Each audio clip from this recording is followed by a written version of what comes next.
So today I will give you an update about our investigations on gene therapy, but today in particular I would like to introduce a new concept.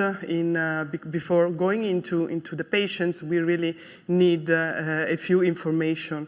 So as Despina mentioned, the development of a gene therapy protocol for any kind of rare disease based on gene-corrected HSPC is quite straightforward in the sense that the patient, does it work? Okay, yeah. So we collect the bone marrow cells or the mobilized peripheral blood cells from the patients, and we correct it in vitro, and then we reimplanted in patients receiving conditioning that can be mild or can be at high dose. And this, of course, upon transplantation of gene-corrected cells, there is a reconstitution of all the immune system. So today, I would like to stress key factors that might influence the success of HSPC-based gene therapy. So first of all, what we know is very important is the cell recovery, and in particular for the other two patients was not very clear the quality, the quantity of the cells that we can retrieve from this patient. Of course, the transduction efficiency is a very important parameter because we try to deliver at least 2 copies of ADA2 corrected gene. And we know from previous clinical trial that the number of cells that we transfer back into the patient is very important, so we need to reach a certain amount. And when the cells reach the bone marrow microenvironment, they need to engraft and then encounter in the bone marrow niche a number of other cells, and it's very unknown what is the functionality of the bone marrow microenvironment in these patients. And also for another important point is the selective advantage of the cells, of the AD2 corrected cells that the patients get.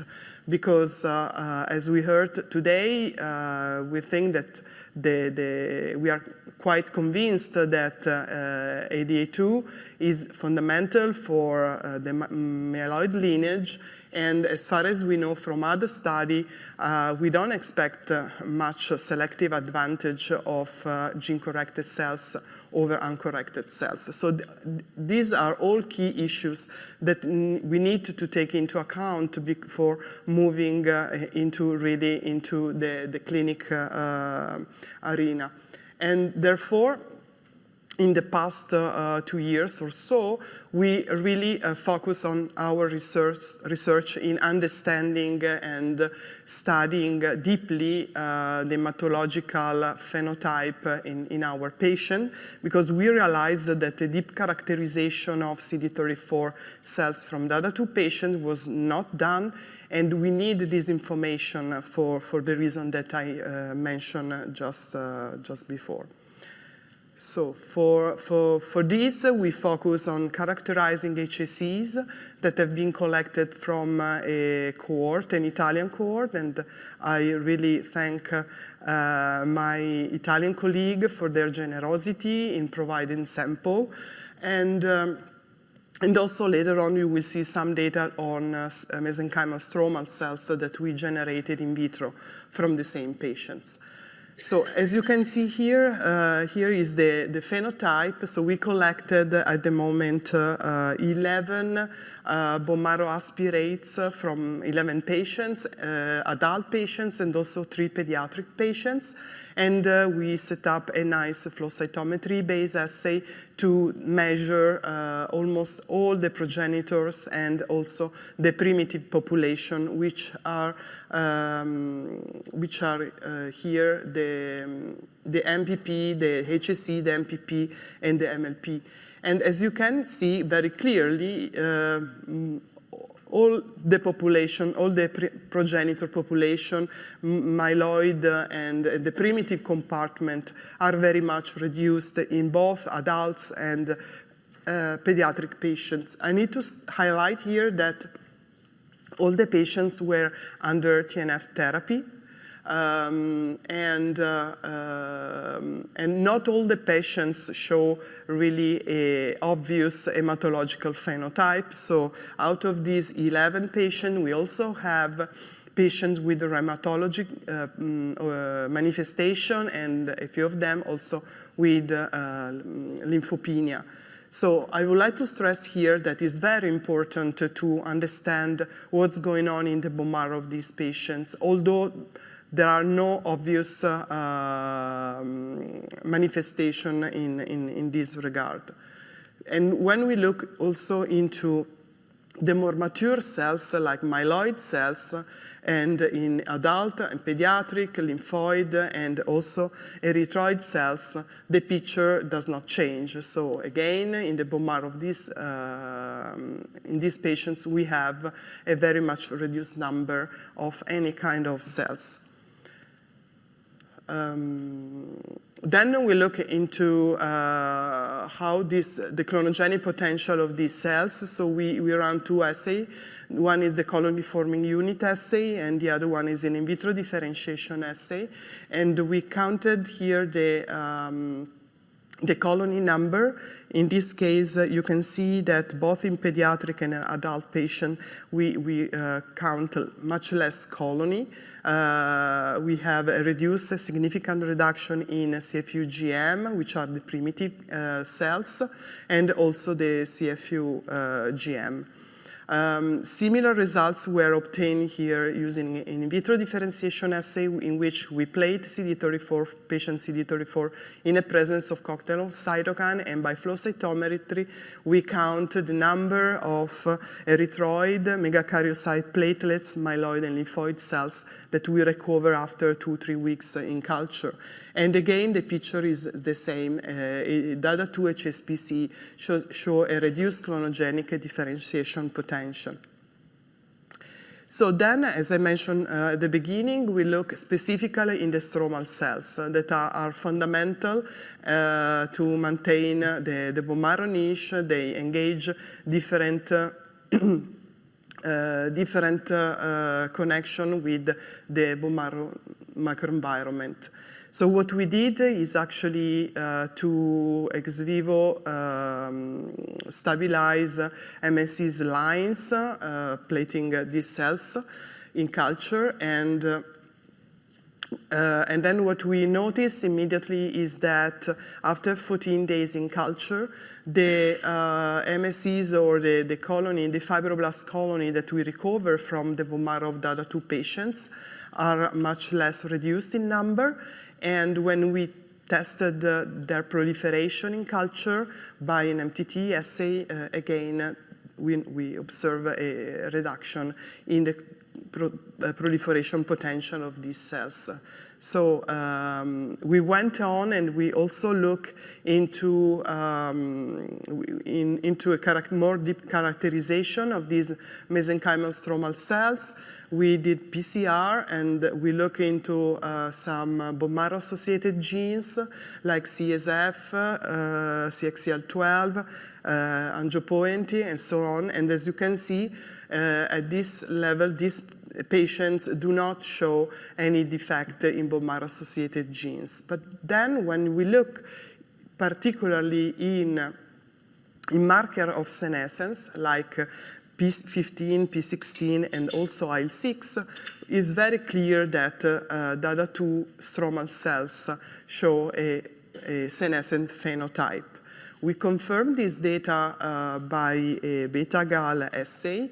So we measure the percentage of beta-gal positive cells, and we could confirm that indeed in nearly all patients there is really a senescence phenotype in the MSCs compartment. And since senescence is also associated with the DNA damage, we look into two classical markers like gamma H2OX and 50TBP1, which mark the DNA damage And then as you can see here, you see that there is a lot of DNA damage in DADA2, particularly the number of DNA strand break is visible there. So in summary, for the first part, we have shown clearly that in both adult and pediatric patients, there is a significant decrease in the population of primitive HSCs, progenitor, and also mature cells within the bone marrow. The HSPC of patients also show a compromised capacity for forming colonies and also to differentiate in vitro. And the mesenchymal stromal cell compartment exhibit really a decreased ability to provide support to HSCs, and they are characterized by a reduced proliferation and increased senescent phenotype.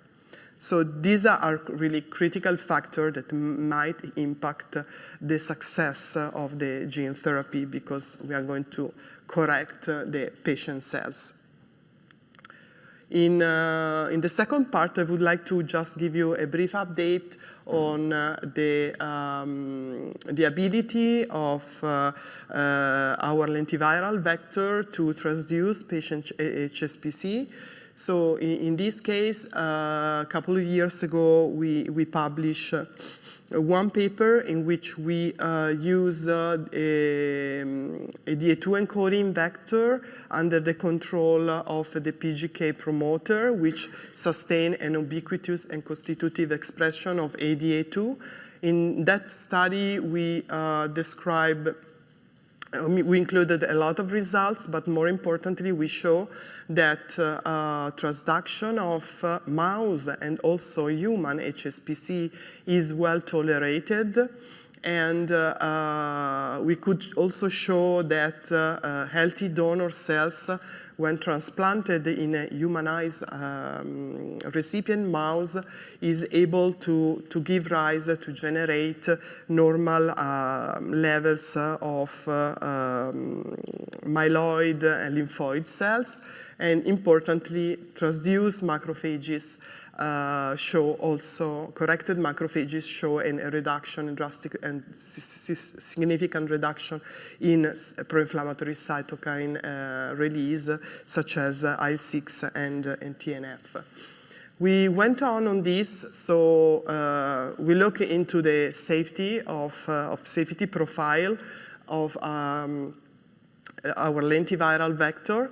So, as you know, lentiviral vector integrates into the DNA, so it's very important to know if the mouse, the transduced cells that have been transplanted into mice show a multi-lineage, but also a multi-clonal repertoire. So we did an integration site analysis in healthy donor CD34 transduced with the PGK-AD2 vector.